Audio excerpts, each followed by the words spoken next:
Bonjour, je ne vous dévoile rien en vous disant qu'auront lieu dans quelques semaines des élections présidentielles, mais aussi des élections législatives. La FNTR a élaboré son propre programme, un programme de 17 mesures, 17 propositions, liées bien sûr au secteur du transport routier de marchandises. Ils sont abordés plusieurs thèmes, principaux thèmes d'ailleurs du secteur, comme la transition énergétique ou encore l'économie, le social, l'Europe, la logistique urbaine ou encore l'innovation. Pour nous en parler, Florence Berthelot, bonjour. Bonjour. Alors je le disais à l'instant, la FNTR a décidé de concevoir un programme de propositions en vue des élections. Il se présente sous quelle forme? Sous forme de feuille de route? Alors c'est une feuille de route, oui, c'est un programme, tout le monde utilise le terme de livre blanc.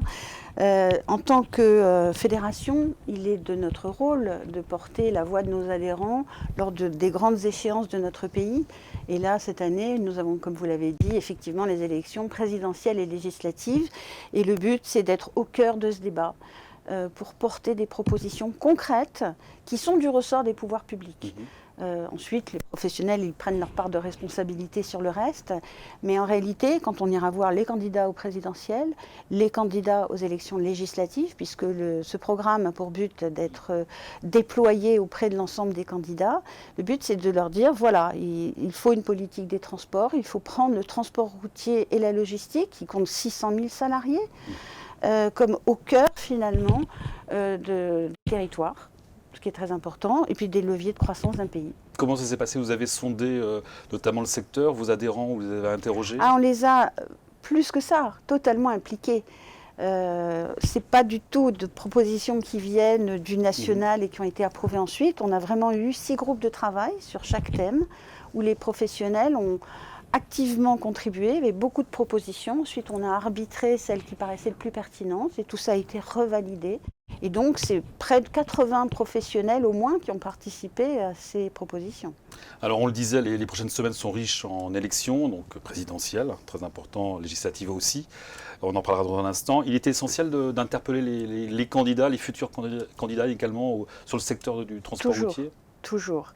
Je crois que le secteur, et les professionnels le savent bien, il est incontournable, il est essentiel.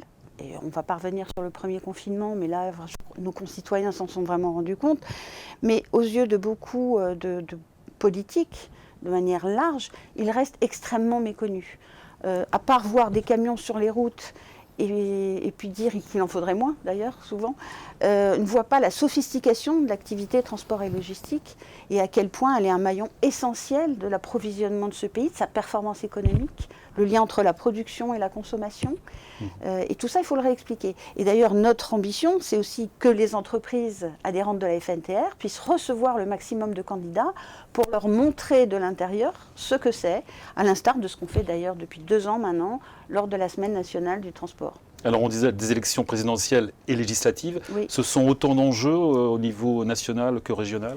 Oui, on peut penser qu'au niveau des élections présidentielles, on est plus sur des grands débats sociétaux, etc., même si l'économie quand même est un point extrêmement important.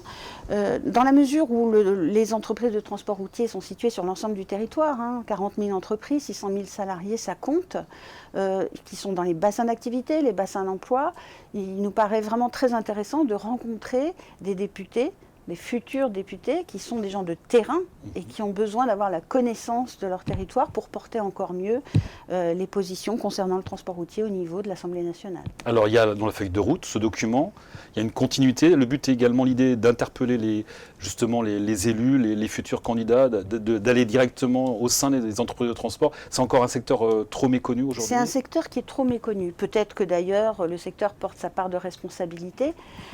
Mais de plus en plus, les entreprises ont envie de partager avec l'ensemble des élus, mais aussi l'ensemble des acteurs économiques et institutionnels de leur territoire, ce qu'elles font en termes d'emploi, mais ce qu'elles font aussi en termes de développement durable, ce qu'elles font en termes de formation.